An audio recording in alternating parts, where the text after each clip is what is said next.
really quickly at the start, if you guys like the video and like the builds I've been making and you guys are interested in the guides that I've been putting out, please drop a sub. That's the thing that can help me out the most. Drop a like, leave a comment. I love interacting with you guys. All right, perfect. Now on to the video.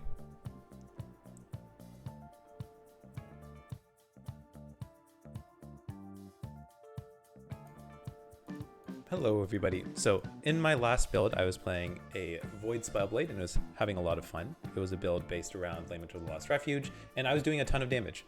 But I didn't have access to set shattering, and as a result, I couldn't craft really powerful helmets and amulets for my sets. So I was like struggling a little bit on the defenses. The damage, insane. The clear, pretty okay actually. But the defense was a little bit lacking just because I was kind of blocked on getting those woven echoes. So I thought, let me play a build that is a lot easier to get to, that I can just kind of like already have some of the components of now and get going straight ahead, so that way I can unlock the things that I need for this build, right? I also, because I kind of figured that wasn't really an Uber build, I also wanted to make something that was capable of fighting Uber Aberoth. So this is a build that is incredibly powerful in single target. It has a lot of tankiness, a lot of good utility. It's ranged, so it has that going for it as well. It has kind of everything you want, except for one thing, which is AoE. So we'll talk about this build. I'm currently at 700 corruption, level 90. I've played it for about 2 days, so considering like the progress, you can tell like the build is very powerful. And I want to talk about some of the things that make this build really good, where I'm going with it in the end, and what we're doing overall. So the build is based around Smite. We're doing direct cast Smite. So Smite has a ton of more multipliers on it. It has like 100% over here from conflagration for hits, and then 250% just in general. You can get up to 100% crit multi over here. So there's a lot of good support for both crit, more multiplier, and with direct cast, essentially 1/3 chance to double cast. So very powerful in terms of like casting and doing damage. It's obviously not as much damage as a multi-smite build, because a multi-smite build per like melee attack can do something like 4 or 5 smites depending on what weapon you're wielding, right? So this isn't that, but it has the added effectiveness of being a ranged class, right? And being ranged is significantly more powerful than being melee. You can pretty much hit Uber Aberoth from wherever you want. It's a lot easier to play the actual fight. So that's why I decided to make the build that I'm making right here. And there's a lot of really weird quirks to this build that make it very powerful. So one of the things is the item Devotion. Devotion is an amulet that makes this build pretty much possible. It gives you 1 flat spell damage with Smite per 5 missing mana. And this is really powerful because you just build mana everywhere and then you get rid of all of your mana and you have a bunch of flat damage. And Smite has an added damage effectiveness of 150%. So very powerful to get flat damage on Smite, especially with all those more multipliers. You can do a lot with it.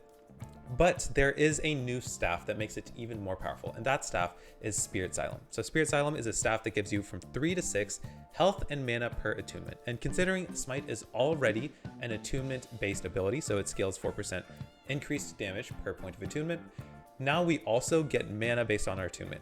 And that's basically 1 mana, or 1 attunement is giving us 1 flat spell damage with the conversion rate that we have, right? So there's a ton of reasons to use Spirit Xylem for this build. We also take less damage from bosses and rare enemies when we're below half mana, and considering we want to be a low life or a low mana build, we're always taking that less damage. Additionally, because we are using a staff, we have the ability to use Titan Heart because it's a 2-handed weapon and get the additional 15% less damage taken while wielding a 2-handed melee weapon. So it's stupidly strong, right? We have a ton of less damage taken over here with our staff and our body armor, making us incredibly tanky. We have Grasp of the Blood Mage to delay our hit damage over time. We have a decent amount of armor, and because we're a paladin, we can apply armor to damage over time just natively by our passive tree. We are a direct casting spell build, so we get to use Twisted Heart. So Twisted Heart is giving us ward conversion from our health to give us even more effective HP. Plus we get the cast speed and plus 1 levels to all spells from there. So it's very powerful. We're doing a ton of powerful things. And on top of all of that, we get to use Immolator's Ablation, which is giving us cleanse automatically. So if you've ever tried to make an Uber build, you know that getting cleanse on your belt is one of the hardest things to get. Cleanse is one of those affixes that really just, you need to slam a lot of slams because you really want health on your belt in order to make it possible, and it's just not always possible. So let's talk about the skills. I've already kind of rambled on about all the weird synergies that make this very powerful. It's very straightforward, very powerful. The single target's really good. I'm already at 600 corruption with pretty much just 1 LPs across the board. Or I think I'm at 700 corruption now, actually, with one LPs across the board. And then we're using like some pretty good exalted items too. Like everything in this build really works together. So let's talk about the skills. I've already talked about Smite a little bit, but if you want to go for good AoE and clear well in monoliths, here's what I would do, because there is a way to make it very powerful. So in order to clear well in monoliths, you need 5 extra points. So I would pull 5 points out of something, probably 2 points out of conviction and 3 points out of deep impact, and go up through blinding flash, 2 points in piety, grab Order of Lagon, and then put a point into unbalanced scales. So the reason why you do this is because unbalanced scales gives you lightning bolts on 3 nearby enemies. So this means you get a ton of AoE, and Smite actually becomes a really good clearing skill. When you decide to go to bosses, you can pull the points out, re-specialize back into your crit chance and your deep impact for crit multi, and then you're good to go. So just in general, those are the 2 modes I would go for Smite. Additionally, if you need cleanse somewhere else for some reason or the other, you can go into Holy Wave, so 2 points into Holy Wave, and then 1 point into Panacea will give you a chance to cleanse whenever you're healed by Smite. So as you are directly casting Smite, you just need to be close, and then you'll be able to heal, which is pretty powerful. With our Smite, we also have secondary damage. So this is the only way this build is actually viable for clearing, is that we have Healing Hands casted on Smite. So we're turning Healing Hands into a spell. The spell has 200% added damage effectiveness, so it's reasonably strong. It's a fire hit. We have a ton of more damage from damage per level of specialized buff skills. So Healing Hands counts as a buff skill, so does Holy Aura, and I don't believe Abyssal Echoes does. So it's just those 2. And then Symbols of Hope. So considering we have 3 skills, we should have like 65% more damage just from this, and then we have an additional 48% more damage from virtue of Patience. So a good amount of more damage over there as the skill. We can make it free with the Purity of Thought and Blessed Perish. We can give it a ton of increased healing effectiveness, and the reason why healing effectiveness is important because you get spell damage per 20% healing effectiveness, so you get some flat damage being added with your healing effectiveness, and whenever you get healed by your own Healing Hands, you're pretty much going to be capped. It's like a full heal.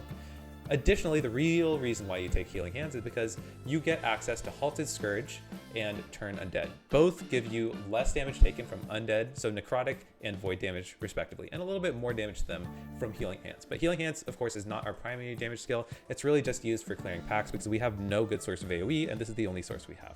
So Healing Hands, very powerful that way. It's also giving us a fully immune dash, so really powerful skill.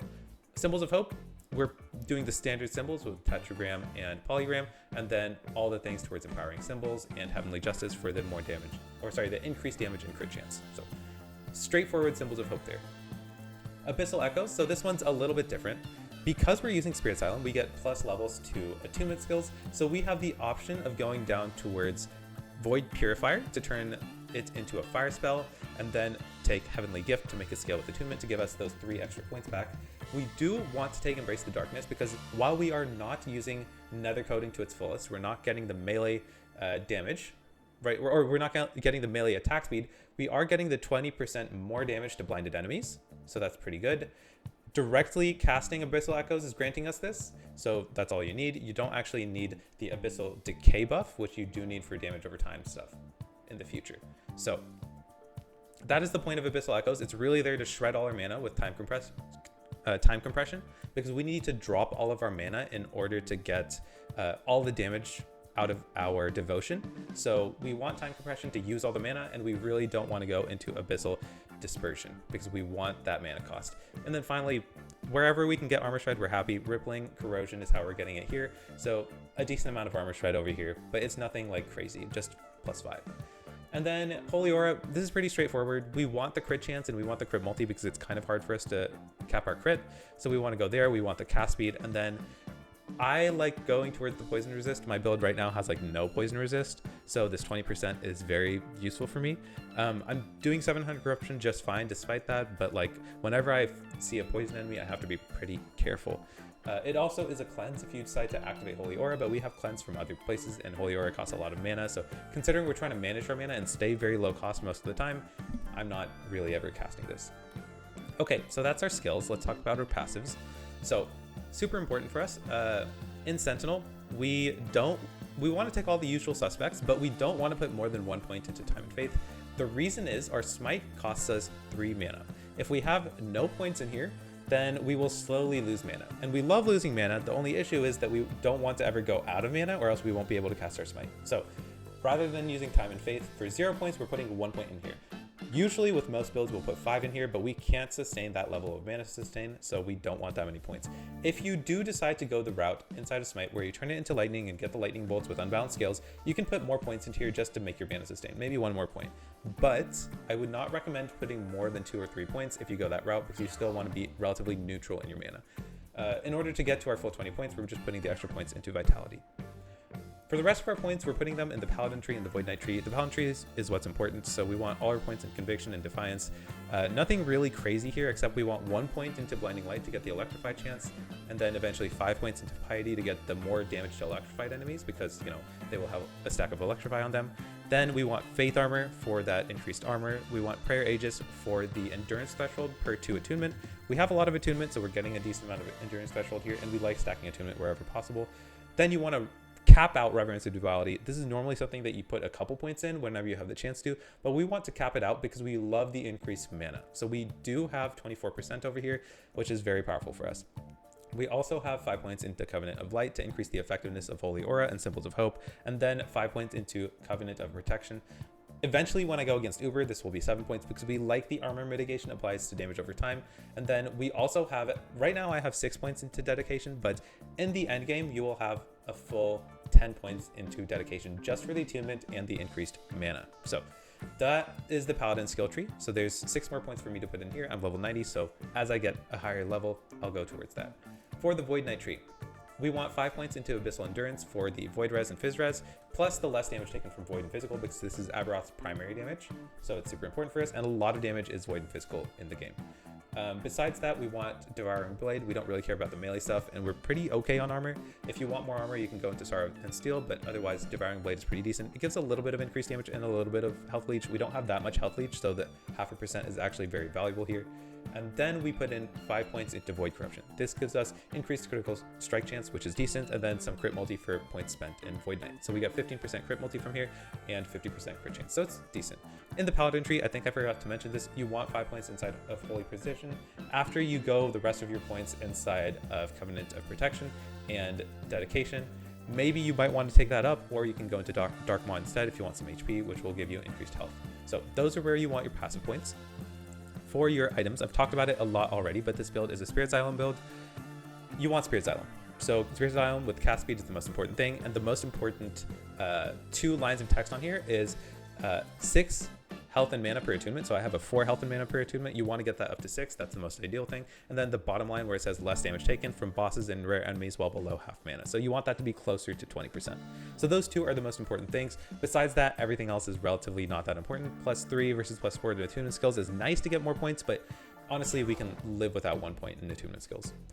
Then we are taking Phantom Grip. Phantom Grip is giving us a lot of crit chance. It's giving us 2% flat. Then mine is giving me 28%, but you can get up to 50% base crit chance. And then I'm slamming another tier 7 crit chance on here just because we want to cap it. This is something that's really easy to get at 2 LP. So with a crit chance, you would also want something like Attunement or Fire Damage. Those are really good attributes to have on your ring as a prefix. So that's super important. It also gives up to 8% increased mana, so that's a super important line of text there. Everything else is kind of minion related, and we don't super care about that. Then we want Immolator's Ablation. Immolator's Ablation is really powerful because it's giving us the cleanse, and when we have Ignite on ourselves, we get more spell damage for our fire and necrotic spells, so we can get up to 20 stacks. I'm typically around 10, so 10 stacks is up to 20 flat spell damage, which is powerful. Grasp of the Blood Mage, super important, non-negotiable. I have a 1 LP with cast speed, but if you get a 2 LP, you can look at things like Hybrid Health would be really good, or maybe Armor Shred, that would also be really good. Those would be really good suffixes if you could get that as a 2 LP. But Grasp of the Blood Mage, it's giving you the 4% crit chance, it's giving you 1% spell leech, and then it's giving you delayed hit damage from bosses and rare enemies. So it's very powerful defensively as well. I've already mentioned Titanheart, but I should mention Ashes of Mortality. As a budget ring, this is very powerful, easy to get at 1 LP. You just have to go against the Soulfire Bastion. So it's that one Lich guy, I don't remember his name. It's giving you cast speed, increased fire damage, and then fire resist and fire damage as a passive, and then 16% chance on hit to gain 2 ward per ignite and damned on the target, and up to 30 ward per ignite and damned on you. So You can get a decent amount of ward this way. It's like pretty okay. We don't apply that many ignites, so it's not the craziest, but it's decent. It's just a good ring with good stats, easy to get with LP until you get to a red ring. We want a Twisted Heart because Twisted Heart gives us plus level 2 elemental skills. So regardless if we're going the fire or electric route, we want a Twisted Heart. It also gives us a percent of our current health converted to ward when we directly cast an elemental spell, which we are doing with our Smite. And then we are healing back up to full, so we're generating a decent amount of ward. So it's pretty solid. I've already mentioned Devotion, and then we just have a Leonines in our helmet for the reduced bonus damage from crits, and then a Citadel boots for the same reduced bonus damage from crits on our boot slot. So nothing out of the ordinary here, just good stats like armor, health, move speed, and attunement for all of these. On the helmet slot, we can get increased mana, so I'm running a tier 7 increased mana, health. In my other prefix, if I could, I would also put mana there, or I would put attunement. Both are good, so tier 5s of both would be good. But this is a pretty insane Leonine, so I'm probably going to run this well into the end game. From your, let's talk about idols first. So I have this Amplifying Impervious Altar of Heresy because it gives me a bunch of slots at the bottom that give me a lot of ability to add 3x1 idols, so large idols. And large idols for Sentinels can give you increased damage with Smite. So from here, I think I'm getting like 120% about increased damage from Smite, which is pretty powerful. And then because we're a Fire Smite build, we do want a Throne of Ambition. So with this, we get, at least for bosses, up to 40% more damage. In monoliths, it's not that important, so you can replace this inside of monoliths with just generally better idols. From blessings, I haven't unlocked all of my blessings, unfortunately. I'm at 700 corruption, but it's pretty funny to say you want your 2 armor blessings from Herot and the Fire Guys, then you want all resistance from Reign of Dragons, and then you want crit multi from, what is his name? Rye? Yeah. And lastly, this is actually super important. I'm missing a lot of damage because I haven't fought him yet. But from Lagon, you want, where is he? From Lagon, from Ending the Storm, you want mana because mana is your source of damage. So it's very powerful. As you can see, I've been farming a couple specific echoes. So I'm at 700 on my Reign of Dragons, 400 on my Black Sun, and then 400 on my last ruin. So I've been focusing on a couple places, but I do need to go around and get my blessings up to par. So this is just an overall build guide for you guys. I'm putting it out a little bit earlier than I would want to, just because it's the beginning of the season. If you guys do want to play something like this, I want you guys to have the resources to do so. I will make a written guide a little bit later and then probably put it in the link in the description below. And I guess we should talk about it. Let's talk about, so this is my current planner. Let's talk about what we would do in the end game if you guys do decide to pursue this in the long term, right? So looking at our build, we want Spirit Xylem with, I have a 3 LP, so this is actually really funny. They reduced the LP rate, so I've already been able to get a 3 LP, which is awesome. It has +5 to health and mana, and then it has 17% less damage taken from bosses or enemies, which is all the things I want. The rest of the lines of text don't matter, so I'm pretty happy with that. Then, so in my 3 LP, what would I slam, right? Because it's a 3 LP, I want tier 7 cast speed and fire damage, and then probably some fire pen. That is what I'm looking at there. That would be a ton of damage, right? An insane amount of damage. From my Grasp of the Blood Mage, because this is a lot more reasonable than a 3 LP, a cast speed and a hybrid health. That would be very, very good. From our Phantom Grip, 2 LP is very reasonable. Crit chance and attunement, right? We have the crit chance now, but attunement would be nice for the health and mana. I want a red ring eventually before I fight Uber. I have a ton of less damage taken already, so it's not required. It's just my attribute, or my resistance is not that great. Plus you get the attributes from red ring. So the attributes plus attunement, I'd be a lot tankier, basically. Okay, well, hold on. Would I even have the attribute cap to get there? Wow. I might not have the attribute cap to get there. So, you know what? We won't be using red ring. We will continue using the, I forgot what it's called. Ashes of Mortality. I think a 2 LP Ashes would probably be the way we would go. Probably just fire damage over here because 2 LP is 1 in 46, very reasonable to get. So we'll just do fire damage over there. Leave it simple. A 2 LP Immolators is pretty reasonable. It's 1 in 21. And if I were to get it, I think I would probably just want to go health, right? Because that's the most important for us. I don't think there's any way to get mana here. Yeah, there's no mana here. So we're not worrying about it. Health, tier 7, tier 5, probably the way to go. Twisted Heart. It is hard to get a 2 LP Twisted Heart. I've done it before for my first Uberoth kill with Rune Master.